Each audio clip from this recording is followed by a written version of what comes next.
Hey guys, Page here. In this video we're going to create some cards UIs using Figma variants and also nested symbols. Now this is part of a series in which we're creating an entire design system from scratch, so feel free to check it out if you're interested in having a look at the entire series on the playlist on the right. But now, without further ado, let's get started with the cards. So the very first thing that we're gonna do is we're actually going to leverage this boiler template, meaning that it's a screen which mimics a real screen in the app, just to kind of see the measurements which we might want to have over here. So for example, over here we can divide this by 3, and essentially this is going to help us to get some rough measurements of the cards which we're looking to get for. Or actually, let's do it by 4, just to make it a little bit easier. So /4, and we're going to create a very simple set of cards right here. What we're gonna do is we're going to make this card a little bit bigger. We're also going to copy the style by using Option Command C on this one right here, and Option Command V. By the way, this entire file is going to be available for free, so you can literally use the same in order to create this. So we are all good to go. Now we are going to copy and paste this rectangle one more time in order to create the basically the image on the top. We're also going to add some text on the bottom. Now for the time being, let's just change the color of this fill right here, and we're also going to make this just a little bit bigger in width. Let's just round up these numbers so that it's all nice and clean. We're going to leverage these textiles, and we're using Montserrat, which is a free Google web font for this instance. And yeah, let's just also copy this one right here. We're going to bring it all the way here, so simple copy and paste pretty much. And let's add a date. And here we're going to write a title. So this is a magic card. And we're going to add a title, and we're also going to attribute this to a person. All right. Now what we want to have over here is some icons for both the calendar and also the individual. So what we're gonna do next is we're going to write a calendar. And by the way, we're going to, apart from drag and dropping, of course, we're going to sync this up with the design system library in just a moment. So just bear with me on that. Now let's create let's add some color to it by using one of the predefined color styles which we previously created. And now it's time to actually add a avatar to the mix. So we're going to have this avatar right here, and we're going to leverage this really nice plugin called Content Reel, which is going to enable us to add a avatar of our choice. All right, so far so good. And here we have our avatar. All right, at this point, just make it a little bit smaller in height.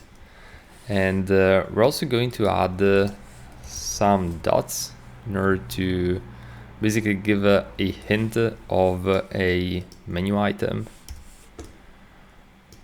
And here we go. Let's select the dots. Let's make them lighter gray, as we did with the other ones. And we're going to keep these aligned to the main text heading. And what we're going to do next is we're essentially going to just reduce the height just a little bit, and here we go.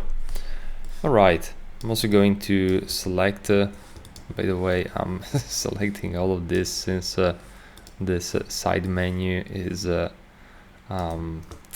little bit wider, since as you noticed in the previous videos, we did some stuff which basically made it wider, meaning that there's some variations there which are wider. So that's that.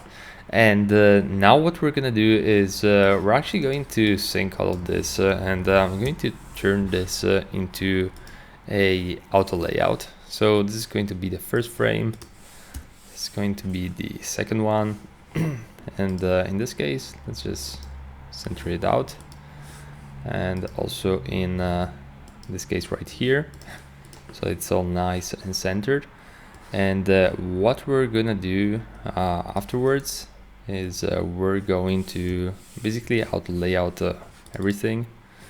And the way that this works is instead of having it horizontal, of course, we're going to make it vertical. And here we go. So we have our nice little auto layout options, and we can also like increase the padding and stuff like that. But for the time being, I think we are good as we are like this. Just going to use a little bit of padding here and here as well. So probably 6 is going to work. And probably let's also add just a little bit of padding below, just to make this breathe a little bit. Alright, so far so good.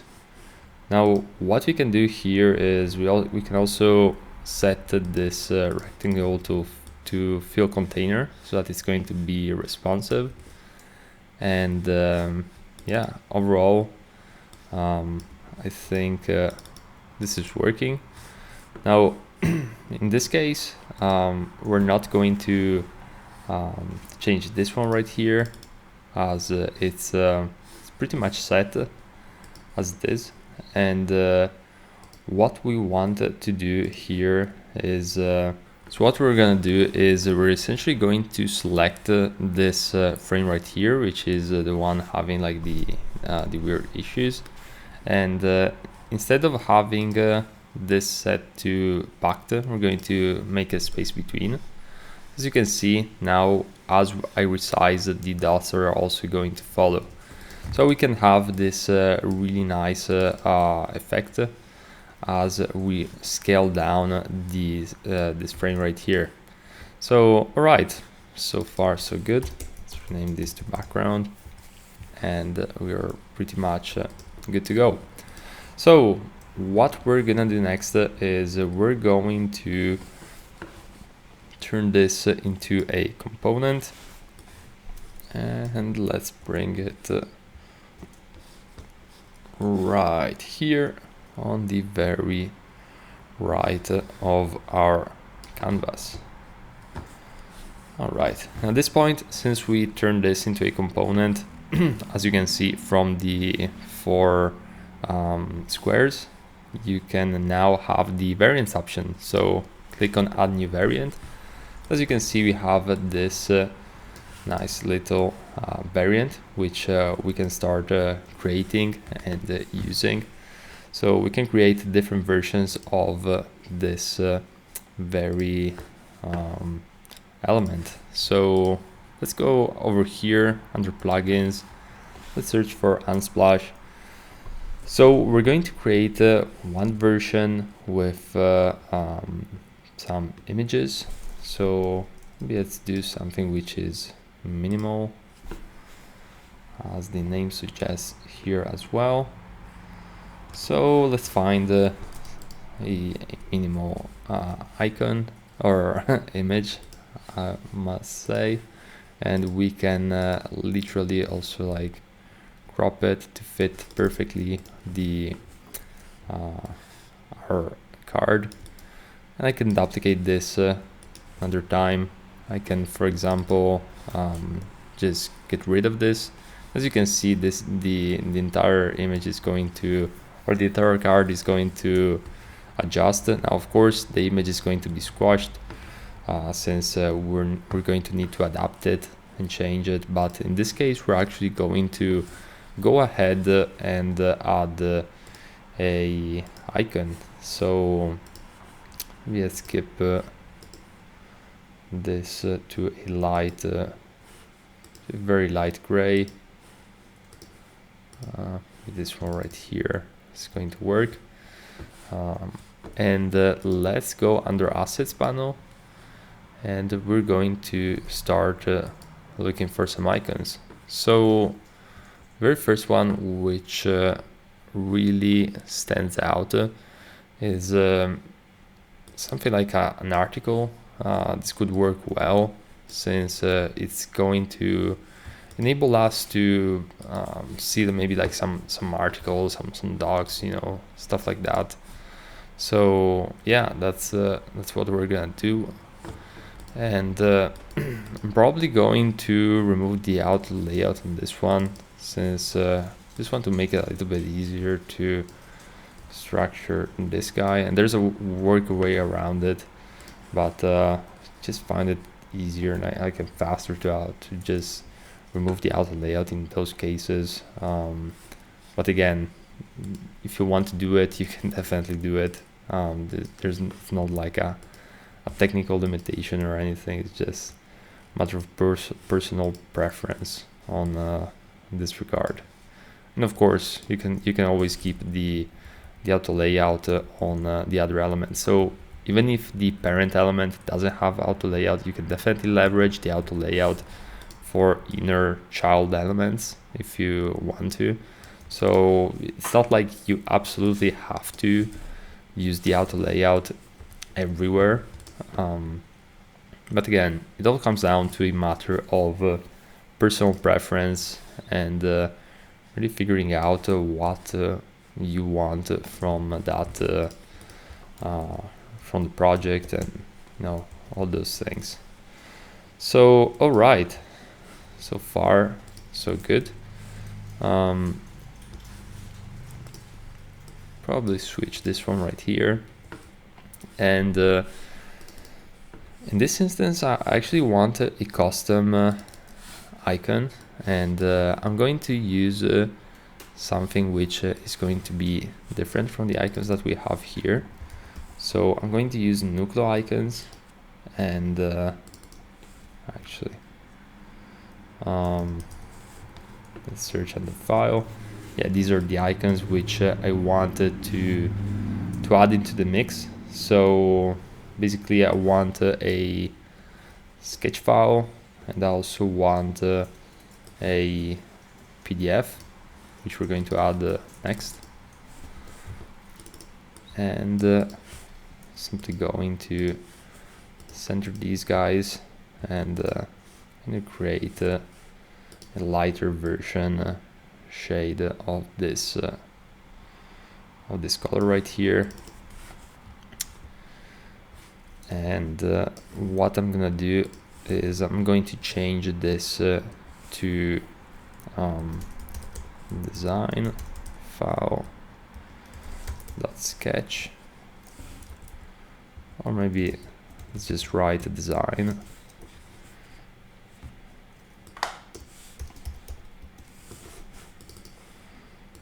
And we're also going to change this icon right here. So we're going to change it into a file icon. Maybe this one, upload, so I can easily just resize that. All right.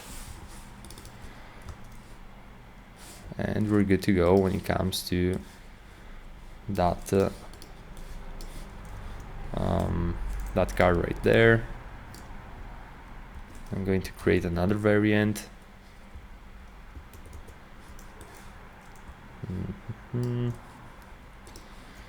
Here we go. This one's going to have the PDF file instead. I'm okay, I'm getting rid of that one.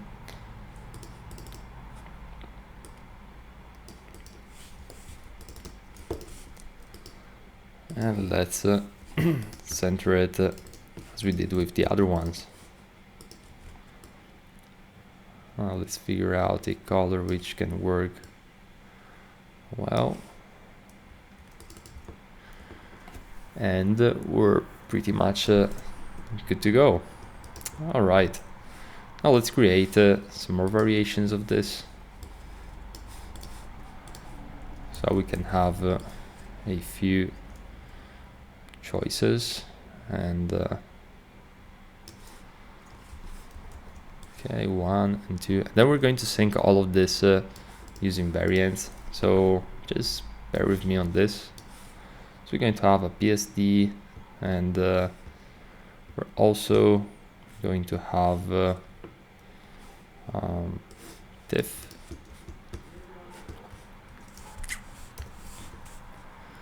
and let's bring the PSD right here. Let's center this. Oops. And let's do the same for the diff.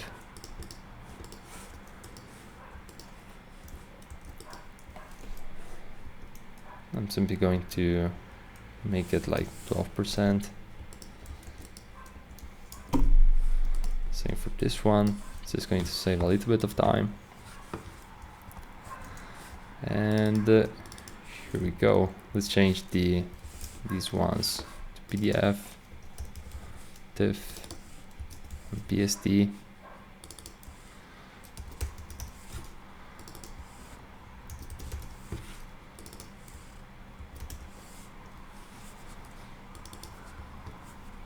All right. And we're also going to change the authors, these two. So again, content reel, going to go under image, going to change the images right here, and also the name, of course. First one, second one, and we're pretty much set and good to go. Now, one thing we could potentially do is to create a card which is blue, for example. So let's give that a shot, see how that looks. And we're going to essentially go under fill and turn this into a blue card. So something around something around these lines could potentially work. All right, we have also our card right here, and let's create another version of this card. Not really feeling the blue card though, but maybe in some instance that could work. Who knows? We make the decisions on that. So, all right. Let's also add one more of these elements. Then we're going to kind of like wrap it up and use the variants in order to, let's use this file that I never heard of, gzip.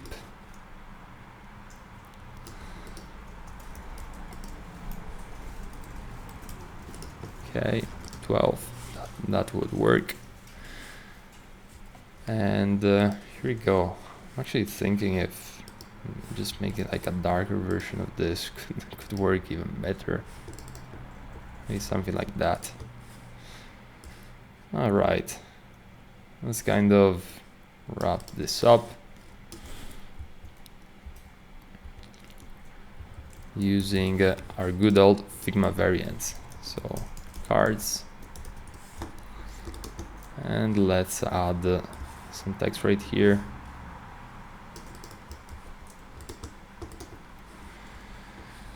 Now comes the fun part. So we have all these variants, and we're going to bulk rename them in order to create different properties. So I'm going to write type, and then I'm simply going to leave it as it is. Click on rename. All of these are renamed to type. Then I'm going to write image. This one's going to be black image, or image black, like this. Maybe it's a little bit more organized.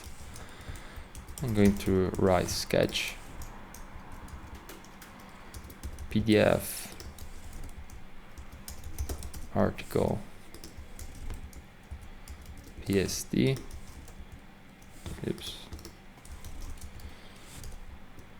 diff, and gzip. Alright, so what we did here is we added all the properties, as you can see here, to the variants. So when I do go anywhere in my design file and I do stuff like go under the assets panel and drag in one of these cards which we just created, we're going to be able to leverage the different type of cards which we created in a very fast and efficient way. So I hope this video was helpful, and I want to remind you that this is part of an entire series, and I also recently launched a course on how to get started in UI UX design.